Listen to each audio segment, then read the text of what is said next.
Hello everyone and welcome again to Psycho. इस वीडियो में हम उत्तराखंड पर्यावरण पर्यवेक्षक के लिए विज्ञान के महत्वपूर्ण 20 प्रश्नों को देखेंगे। ये सभी प्रश्न फॉरेस्टर के एग्जाम में पूछे गए थे और इन सभी प्रश्नों को हम एक्स्ट्रा फैक्ट के साथ कवर करेंगे।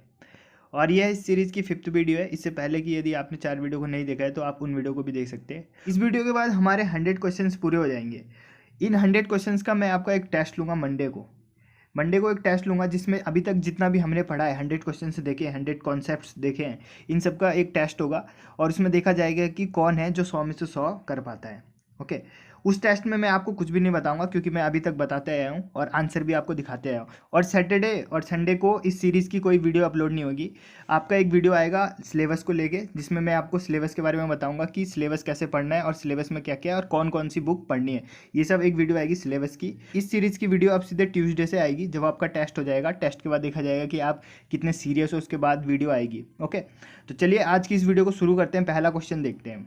पहला क्वेश्चन है, निम्नलिखित में से नाक में गंध महसूस करने के लिए कौन उत्तरदायी है?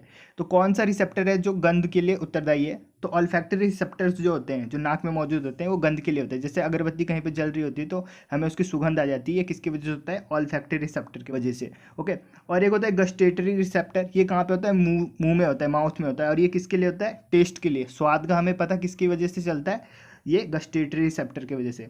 ओके, इसके साथ साथ आपको लोब्स पता होने चाहिए। लोब्स कहाँ पे होते हैं? जो हमारा जो अग्र मस्तिष्क है, फोर ब्रेन है, फोर ब्रेन में लोब्स मौजूद होते हैं और इन्हीं लोब्स के एंड पर रिसेप्टर्स लगे होते हैं। ओके, तो देखिए कौन कौन से लोब होते हैं। फ्रंटियल लोब्स होते हैं और ये किस चीज़ को कंट्रोल करता है? फेशियल एक्सप्रेशन को करता है।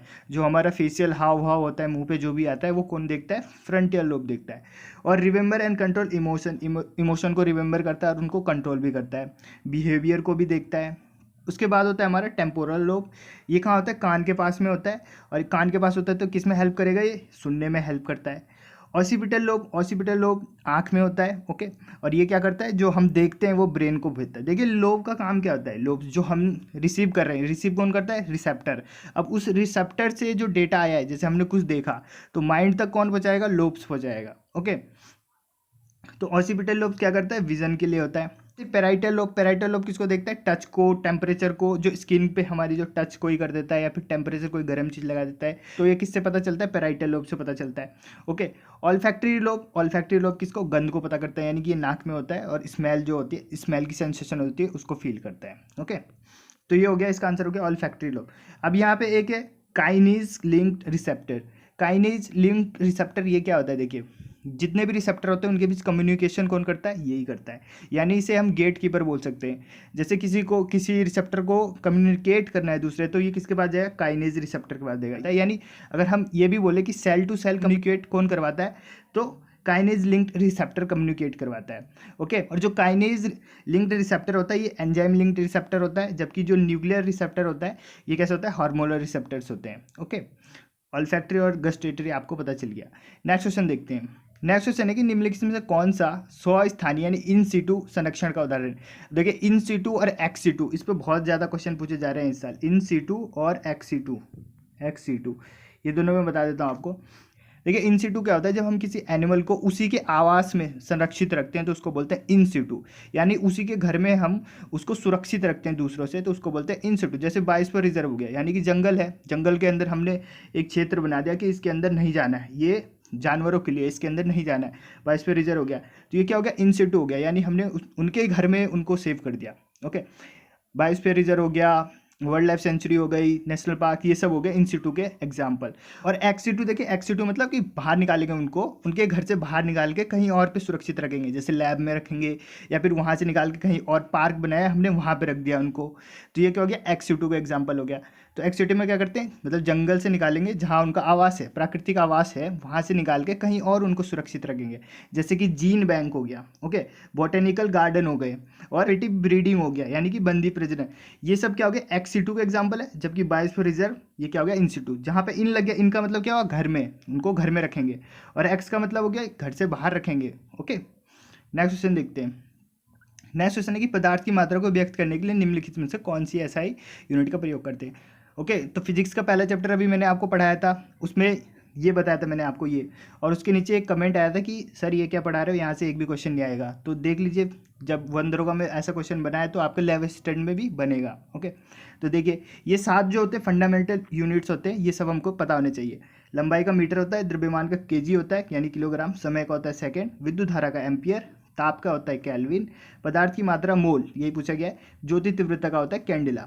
हमसे पूछा गया है पदार्थ की मात्रा का क्या होता है, मोल। नेक्स्ट क्वेश्चन देखते हैं। नेक्स्ट क्वेश्चन है कि नरम लोहे की कोर जिस पर एक विद्युत धारावाही कुंडल एक विद्युत चुंबक के अन्य कुंडल के साथ कुंडलित होता है जो मोटर की शक्ति को बढ़ाता है, उसे क्या कहते हैं। ओके, इलेक्ट्रिक मोटर से क्वेश्चन बना है। देखिए ये है आर्मेचर। ओके, ये नरम लोहे का बनता है, इसके ऊपर हम क्या करते हैं, तांबे की कुंडलियाँ लगाते हैं, कॉइल्स लगाते हैं। ओके, तो जो ये आर्मेचर होता है, ये आर्मेचर किसका बना होता है, नर्म लोहे का। और यही पूछा गया है कि जो नर्म लोहे का ये बना होता है इसे क्या बोलते हैं, तो इसको बोलते हैं आर्मेचर। ओके, ये 2 चुंबक हो गया, नॉर्थ हो गया, ये साउथ एंड हो गया इसका, ये बीच में आर्मेचर हो गया। आर्मेचर पे क्या लगाएंगे हम, फेरे लगाएंगे। ओके, कॉपर वायर की या फिर जो भी कंडक्टिव हो, अच्छा कंडक्टर, उसका फेरे लगाएंगे, हमारा क्या हो जाएगा, विद्युत मोटर बन जाएगा। अब देखिए विद्युत मोटर से एक और क्वेश्चन बनता है कि जो इसमें ब्रश होता है, यहाँ पे एक ब्रश लगाते हैं, ये किसका होता है, कार्बन का ब्रश होता है। ओके, ये भी क्वेश्चन पूछा जाता है कि ब्रश किसका होता है, कार्बन का ब्रश होता है ये। ओके, और ये जो आर्मेचर हो गया, ये तो नर्म लोहे की कॉर्ड होती है। ओके, अब देखिए जिस डायरेक्शन में फोर्स लगेगा उसी डायरेक्शन में ये आर्मेचर घूमेगा। ऊपर की साइड फोर्स लग रहा है तो इसलिए ये एंटी क्लॉकवाइज। अब अगर यहाँ जैसे नीचे की साइड फोर्स लग रहा है, यहाँ पे नीचे की साइड फोर्स लग रहा है, तो ये कैसे घूमेगा, ऐसे क्लॉकवाइज घूमेगा। ओके, और देखिए, और हाँ एक चीज़ और, जो इलेक्ट्रिक मोटर होता है ये कौन से सिद्धांत पे काम करता है, कौन से प्रिंसिपल पर काम करता है, तो फ्लेमिंग के लेफ्ट हैंड रूल पे। फ्लेमिंग के लेफ्ट हैंड रूल पे इलेक्ट्रिक मोटर काम करता है, और फ्लेमिंग के राइट हैंड रूल पे कौन सा करता है, इलेक्ट्रिक जनरेटर करता है। ओके, और एक चीज़ और ध्यान में रखना है कि इसके ऊपर जो हम कुंडलित करेंगे यानी कॉइल लगाएंगे, लपेटेंगे, उनकी संख्या जितनी ज़्यादा होगी उतना ही ज़्यादा पावरफुल मोटर होगा हमारा। मतलब कि इसके ऊपर जितने भी हम फेरे लगाएंगे उसके अनुसार जो मोटर है उसकी पावर डिसाइड होगी, जितने ज़्यादा फेरे उतनी ज़्यादा उसकी पावर। ओके, नेक्स्ट क्वेश्चन देखते हैं।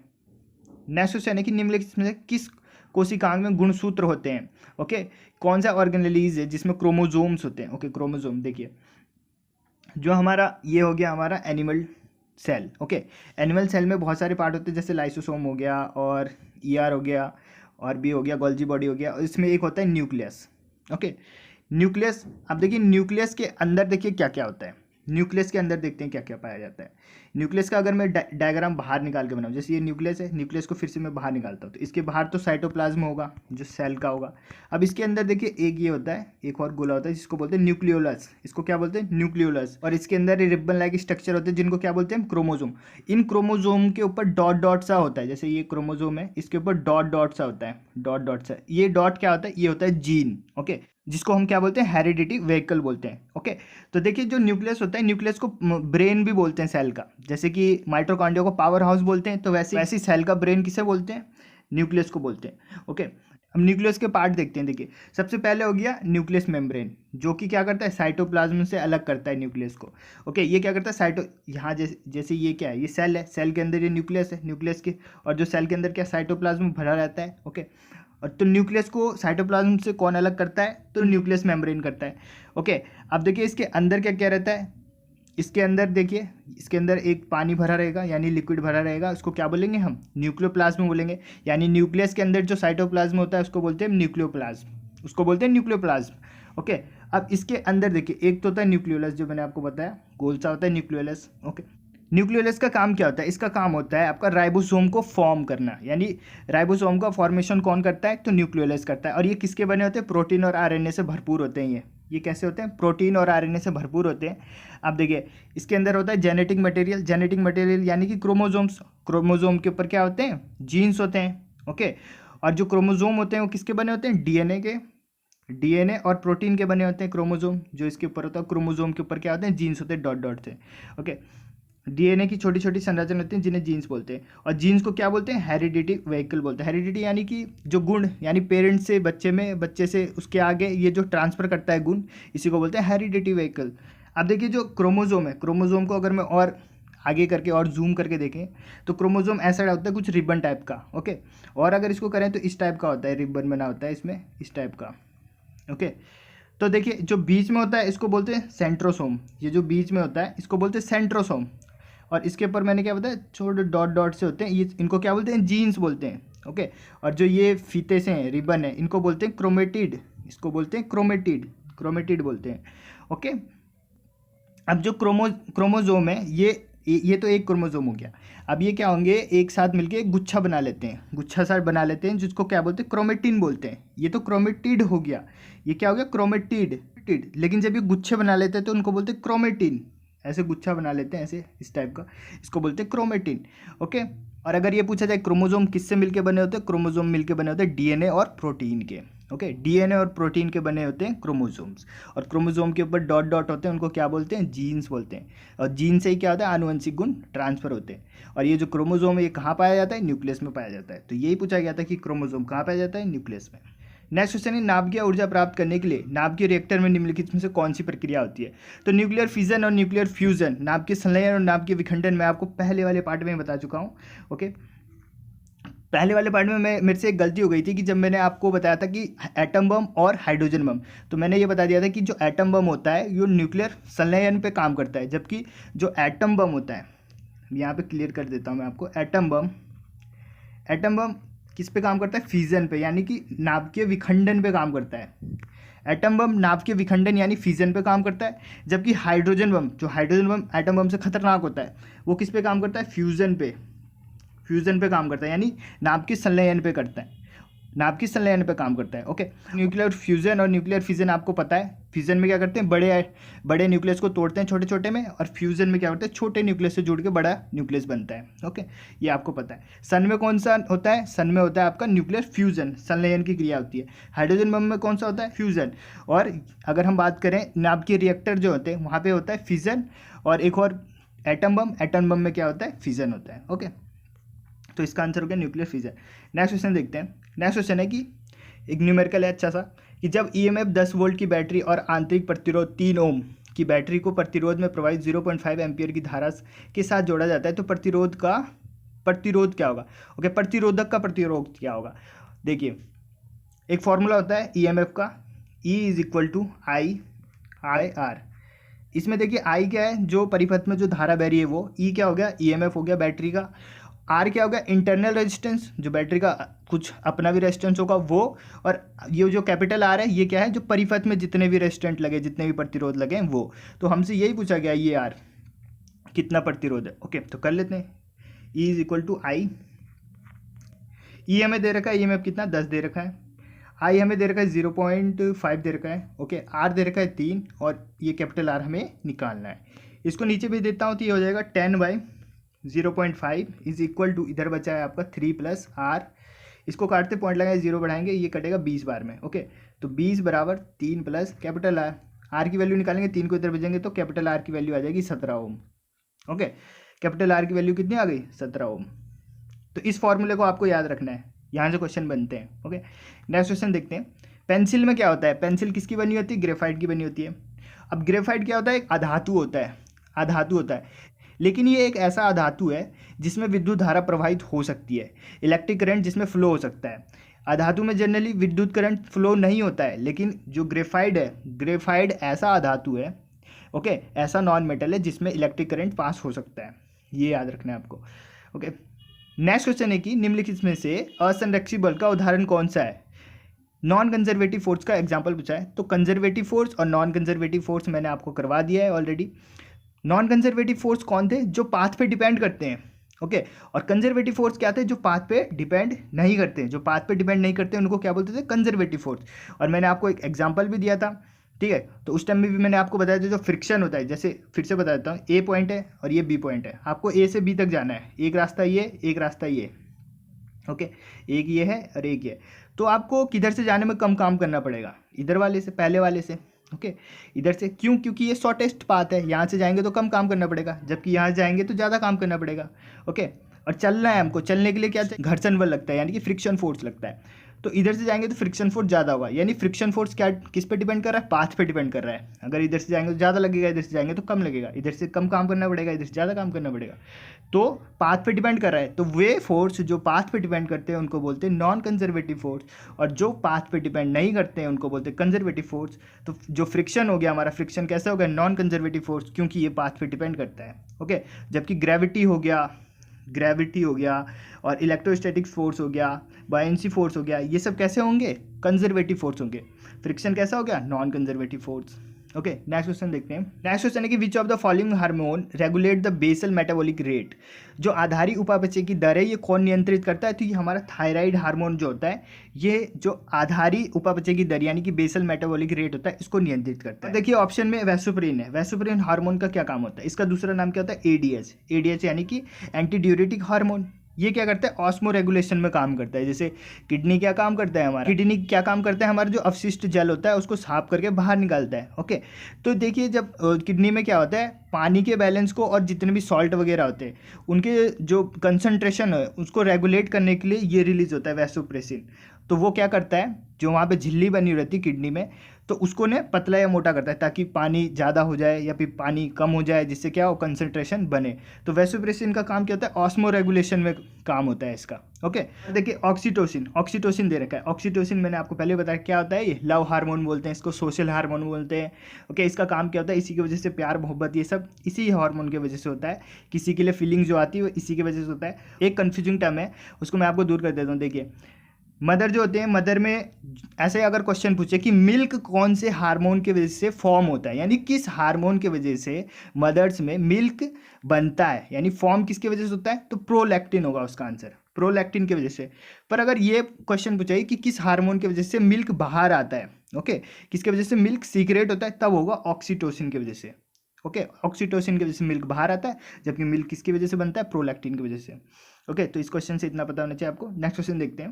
नेक्स्ट क्वेश्चन है कि निम्नलिखित में से कौन सरीसृप के रूप में विकसित हुए, तो जो एम्फीबियन थे, एम्फीबियन बाद में जाके क्या बन गए, यही सरीसृप बन गए, यानी रेप्टाइल्स, रेप्टाइल के रूप में कौन से विकसित हुए, एम्फीबियन। एम्फीबियन कौन होते हैं, जो जल में भी रह सकते हैं और स्थल पे भी रह सकते हैं, लैंड पे भी रह सकते हैं और वाटर में भी रह सकते हैं। तो यहीं से क्या बने, ये सरीसृप यानी कि रेप्टाइल यहीं से बने। ओके, नेक्स्ट क्वेश्चन देखते हैं। यानी आपको पता होगा, जैसे आप डिस्कवरी वगैरह देखते होंगे, तो जो गिरगिट है आजकल जो दीवारों में रहती है, ये पहले पानी में रहा करती थी, यानी जो ये छिपकली वगैरह है ये पहले एम्फीबियन थी, अब हो गई है रेप्टाइल्स। ओके, सांप तो अभी भी खैर पानी में रहता है, लेकिन वो है अब क्या बन गया, वो रेप्टाइल, उसको रेप्टाइल की कैटेगरी में डालते हैं, एम्फीबियन नहीं काउंट करते हैं उसको। ओके, नेक्स्ट क्वेश्चन देखिए कि the standard element chosen for relative atomic mass is. Okay, अपेक्षित परमाणु द्रव्यमान के लिए चुना गया मानक। कार्बन के दो इंपॉर्टेंट आइसोटॉप हैं, देखिए एक होता है C12 और एक होता है C14, और भी होते हैं लेकिन ये दोनों इंपॉर्टेंट हैं।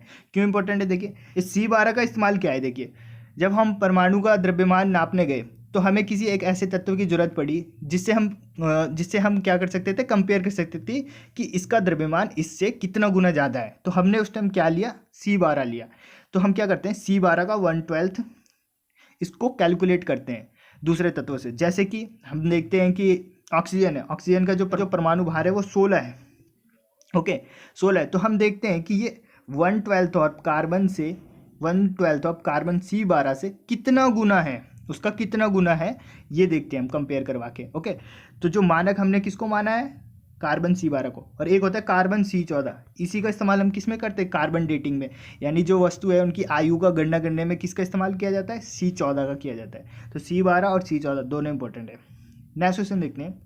नेक्स्ट क्वेश्चन है कि बेंजेमाइड को ब्रोमीन और क्षार के साथ गर्म करने पर निम्नलिखित में से कौन सा यौगिक बनता है। Okay, Hoffmann bromide degradation reaction है ये। इसमें क्या करते हैं, बेंजेमाइड लेते हैं, बेंजेमाइड यानी कि देखिए बेंजेमाइड लेते हैं, ये बेंजीन हो गया, इसके ऊपर लग गया CONH2, ये हो गया बेंजेमाइड। ओके, बेंजेमाइड को हम Br2 यानी कि ब्रोमीन और NaOH के साथ यानी क्षार के साथ हम क्या करते हैं, गर्म करते हैं, तो क्या बन जाता है हमारा, एनिलीन बन जाता है। एनिलीन देखिए कैसा होता है, बेंजीन बनाना है आपको, बेंजीन के ऊपर NH2 लगा देना है, ये हो गया एनिलीन। ओके, बेंजीन के ऊपर NH2 यानी एनिलीन, और बेंजेमाइड क्या होता है, बेंजीन के ऊपर लगा देना है आपको CONH2। ओके, तो हमसे पूछा गया था बेंजेमाइड को ब्रोमीन और क्षार के साथ गर्म करेंगे तो क्या बनेगा, तो एनिलीन बनेगा। एनिलीन का स्ट्रक्चर क्या था, बेंजीन के ऊपर आपको NH2 लगा देना है, बस NH2 लगा देना है। ओके, नेक्स्ट क्वेश्चन देखते हैं। नेक्स्ट क्वेश्चन है कि ध्वनि का वह कौन सा गुण है जो हमें समान त्वरित और प्रबलता वाली एक ध्वनि को दूसरी ध्वनि से भिन्न करने में सक्षम बनाता है। ओके, जब मैं वंदरों की तैयारी करवा रहा था तब मैं ये वाला पेज जब पढ़ा रहा था, यानी 9th क्लास की जब एनसीईआरटी पढ़ा रहा था, उसमें साउंड वाला चैप्टर था, तो मैंने जब ये पेज पढ़ा रहा था मैं, तब मैंने उस टाइम चिल्ला चिल्ला के बोला था कि इस पेज को याद कर लो, यहाँ से क्वेश्चन जरूर बनेगा, जरूर बनेगा, और बना। ऐसे ही मैंने बहुत सारे क्वेश्चन के लिए बोले कि यहाँ से बनेंगे, और वो बने भी हैं। यानी जिसमें मैंने बोल दिया था कि ये क्वेश्चन बनेगा तो वो बना है वंदरोगा में। यकीन नहीं आ रहा आपको तो आप वीडियो देख सकते हैं, और उसके बाद फिर जो ये हम क्वेश्चन कर रहे हैं ये फॉरेस्टर के क्वेश्चन है, तो आप इन्हें देख सकते हैं। ओके, तो हमसे पूछा गया था कि ध्वनि का कौन सा गुण है जो समान तारत्व और प्रबलता यानी लाउडनेस की ध्वनि को अलग कर सकता है। तो देखिए मैं आपको 3 चीज़ें बता देता हूँ। देखिए, लाउडनेस यानी प्रबलता किस पे डिपेंड करता है? एम्पलीट्यूड पे। लाउडनेस करता है एम्पलीट्यूड पे, डायरेक्टली प्रोपोर्शनल होता है। एम्पलीट्यूड बढ़ाएंगे तो लाउडनेस बढ़ेगा। ओके, यानी लाउडनेस किस पे करेगा? एम्पलीट्यूड पे। दूसरा होता है पिच किस पे डिपेंड करता है? फ्रीक्वेंसी पे डिपेंड करता है। ओके, पिच किस पे करता है? फ्रीक्वेंसी पे करता है। ओके, ज़्यादा पिच होगी तो ज़्यादा फ्रीक्वेंसी होगी, और जो आवाज़ होगी वो कैसी होगी? श्रिल होगी। आवाज़ कैसी होगी? तीक्ष्ण आवाज़ होगी। यानी फ्रीक्वेंसी ज़्यादा होगी तो पिच भी ज़्यादा होगी, और आवाज़ कैसी होगी? श्रिल होगी, तीक्ष्ण आवाज़ होगी। कम पिच होगी तो कम फ्रीक्वेंसी होगी, और आवाज़ कैसा होगा? सपाट होगा, यानी डीप होगा आवाज़। ओके, अब देखिए, अगर लाउडनेस भी सेम है और पिच भी सेम है, लाउडनेस भी सेम है, पिच भी सेम है, तब हमें बोले कि बताओ ये ध्वनि अलग अलग करना है आपको, किस बेस पे करोगे? तब आता है हमारा क्वालिटी या फिर टिम्बर। ओके, क्वालिटी या फिर टिम्बर, यानी क्वालिटी और टिम्बर एक ऐसा गुण होता है हमारा ध्वनि का जो समान पिच वाली और समान लाउडनेस वाली ध्वनि में अंतर कर सकते हैं हम इससे। ओके, ये किस पे डिपेंड करता है? ये पैटर्न पे डिपेंड करता है कि पैटर्न कैसा है, आकृति कैसी बन रही है साउंड की आकृति। ओके, इसके साथ साथ आपको और क्या याद करना है? टोन क्या होता है? सिंगल आवृत्ति यानी सिंगल फ्रिक्वेंसी वाली साउंड को हम क्या बोलते हैं? टोन बोलते हैं। Single, a sound of single frequency, उसको बोलेंगे हम टोन। फिर होता है एक नोट क्या होता है? अनेक ध्वनियों के मिश्रण को, ओके, बहुत सारे फ्रिक्वेंसी को मिला देंगे तो बनेगा नोट, और सिंगल फ्रिक्वेंसी वाले को बोलेंगे टोन। नॉइज आपको पता है जो कानों को पसंद नहीं आती वो नॉइज। संगीत जो कानों को सुनने में अच्छा लगता है। ओके, तो हमसे पूछा गया था कि समान तारत्व और प्रबलता वाली ध्वनि को पहचानने के लिए क्या करेंगे? हम टिम्बर का यूज करेंगे। ओके, नेक्स्ट क्वेश्चन देखिए, इनमें से किसका संबंध ऊष्मागतिकी के फर्स्ट नियम से नहीं है? ओके, ऊष्मागतिकी यानी थर्मोडायनेमिक्स का फर्स्ट लॉ से इसका संबंध नहीं है। थर्मोडायनेमिक्स के 4 लॉ होते हैं, 0th law, first law, second law, third law.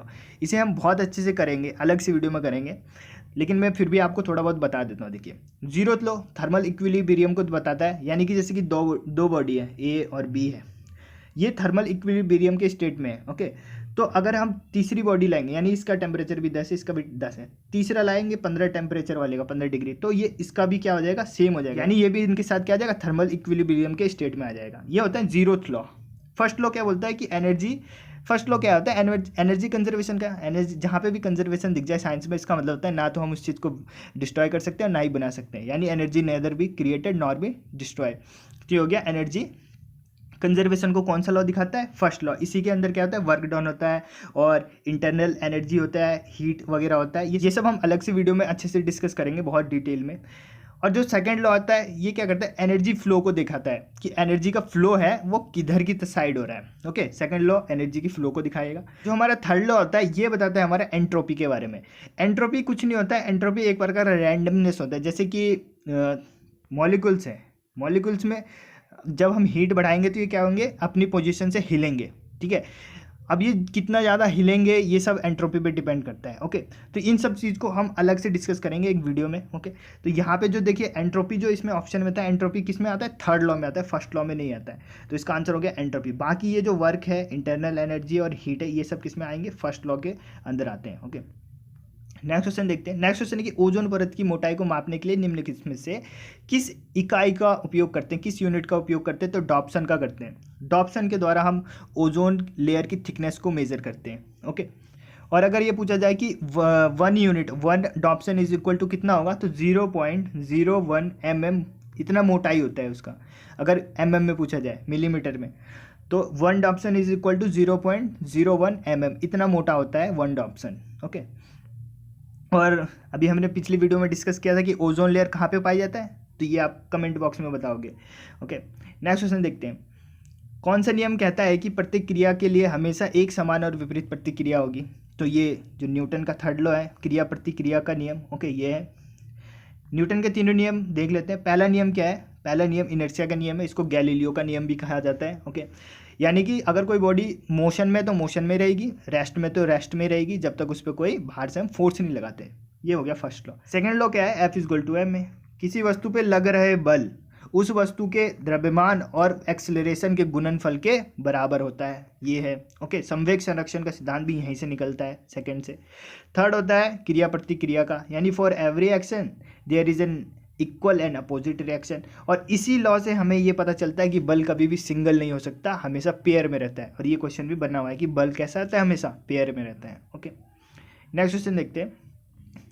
Next question है कि पृथ्वी का पलायन वेग, इसके वेलोसिटी पूछा गया पृथ्वी का, तो कितना होता है? 11.2 किलोमीटर पर सेकेंड, किलोमीटर पर। यानी पृथ्वी की कक्षा से हमें बाहर निकालना है, पृथ्वी की ग्रेविटेशन है जो, उससे हमें बाहर निकलना है। तो जो हम स्पेसक्राफ्ट यूज़ करेंगे या फिर जो हम मिसाइल छोड़ना चाहते हैं पृथ्वी से बाहर, उसकी जो वेलोसिटी है वो इतनी होनी चाहिए, 11.2, 11.2 किलोमीटर पर सेकंड। एक सेकंड में इतना किलोमीटर चलना चाहिए उसको, ओके। तो आप कमेंट बॉक्स में मेरे को चंद्रमा का बताओगे, मून का कितना होता है। अगर आपको पता नहीं है तो आपको सर्च करना है, थोड़ी सी रिसर्च आपको भी करनी चाहिए, ओके। मून का आपने कमेंट बॉक्स में कमेंट करना है, मैं इंतजार करूंगा इस कमेंट का। नेक्स्ट क्वेश्चन देखते हैं। विस्थापन की दिशा में बल के घटक और इस विस्थापन के परिमाण के गुणनफल को क्या कहते हैं? तो ये क्या होता है? W=Fs, Fs cos थीटा होता है, ऐसे आगे पूरा Fs cos थीटा, इसको लगा सकते हैं हम आगे। तो यही बोला जाता है, जो वर्क डन है उसकी डेफिनेशन है ये, कि किसी वस्तु पे लगाया गया बल और उसमें होने वाले विस्थापन के गुणनफल को क्या बोलते हैं? वर्क डन बोलते हैं। यानी हमने किसी वस्तु पे बल लगाया, उसमें जितना भी विस्थापन हो रहा है उनके गुणनफल को क्या बोलते हैं? वर्क बोलते हैं, वर्क डन बोलते हैं, ओके। यहीं से positive work, zero work, negative work का कॉन्सेप्ट आता है। अब देखिए, अगर क्वेश्चन ऐसा पूछा है कि मैक्सिमम काम कब होगा, मैक्सिमम वर्क डन कब होगा, तो हमें पता है W=Fs cos थीटा होता है। मैक्सिमम काम तब होगा जब थीटा की वैल्यू कितनी होनी चाहिए? वैल्यू कहाँ से कहाँ तक लाई करती है? -1 से +1 तक लाई करती है। तो अगर हम 1 रखेंगे तभी तो इसकी वैल्यू माइनस होगी, और थीटा की वैल्यू 1 किस पे होती है? 0 पे होती है। यानी कॉस थीटा की वैल्यू कितनी रखनी पड़ेगी? 0। थीटा की वैल्यू यहाँ पे 0 डिग्री। तो 0 डिग्री पर जो हमारा वर्क डन है वो कितना होगा? मैक्सिमम होगा, ओके। और मिनिमम कितना होगा? मिनिमम यानी -1 रखना पड़ेगा, ओके। अब -1 कितने पे होता है? 180 डिग्री पे। 180 डिग्री रखेंगे तो ये माइनस वर्क डन होगा, ओके। तो 180 डिग्री पे कैसा होगा? माइनस होगा। और जीरो वर्क कब होगा? जब थीटा की वैल्यू कितनी होगी? 90 होगी। तब होगा, क्या होगा ये? तब ये होगा जीरो वर्क होगा तब, ओके। और आपको पता है कि वर्क डन होने के लिए हमेशा दो चीज़ चाहिए होती है, जो कि फॉर्मूले से पता चलता है। एक तो उस पर बल लगना चाहिए, फोर्स लगना चाहिए, और दूसरी चीज़ उसमें विस्थापन होना चाहिए, यानी दोनों चीज़ होना चाहिए, ओके। इसलिए अगर कोई वॉल है यहाँ पे, इस पर हम धक्का मार रहे हैं, ये विस्थापित नहीं हो रही अपनी जगह से, तो इसका मतलब हम जीरो काम कर रहे हैं, कोई काम ही नहीं कर रहे हैं, ओके। और इसी पे वो क्वेश्चन बनता है, जैसे कि कूली एक सामान उठा के चल रहा है तो कितना वर्क होगा? जीरो होता है, क्योंकि ये ऊपर की तरफ फोर्स लगा रहा है, विस्थापन इधर होता है, कितना बन रहा है? बीच का एंगल 90 बन रहा है, और 90 पे हमने अभी देखा कितना होता है वर्क? जीरो होता है, ओके। तो इस फैक्ट के ऊपर ऐसे ऐसे क्वेश्चन बनते हैं, ये आपको देखने में। नेक्स्ट क्वेश्चन देखते हैं। क्वेश्चन है, मैक्सवेल के विद्युत चुंबकीय समीकरण दर्शाते हैं कि विद्युत चुंबकीय तरंग में विद्युत और चुंबकीय क्षेत्र संचरण की दिशा में एक दूसरे के डैश होते हैं, ओके। तो ये मैक्सवेल वाली कहानी नहीं भी लिखी होती, तभी भी बताया कि जो विद्युत चुंबकीय संचरण होता है, ओके, उसमें क्या होता है, जो चुंबकीय क्षेत्र और विद्युत क्षेत्र एक दूसरे के परपेंडिकुलर होते हैं, यानी 90 डिग्री का कोण बनता है। इधर की साइड अगर इसका संचरण हो रहा है तो जो चुंबकीय क्षेत्र और विद्युत क्षेत्र, इन दोनों के बीच में कितने एंगल का कोण बनता है? 90 डिग्री का। यानी एक दूसरे के क्या होते हैं? परपेंडिकुलर होते हैं, लंबवत होते हैं एक दूसरे के। अगर मैक्सवेल की समीकरण की बात करें तो ये टोटल 4 हैं, ओके। इन्हें हम अच्छे से देखेंगे चैप्टर वाली इस वीडियो में। तो थैंक यू गाइस, इस वीडियो को यहीं पे ख़त्म करते हैं।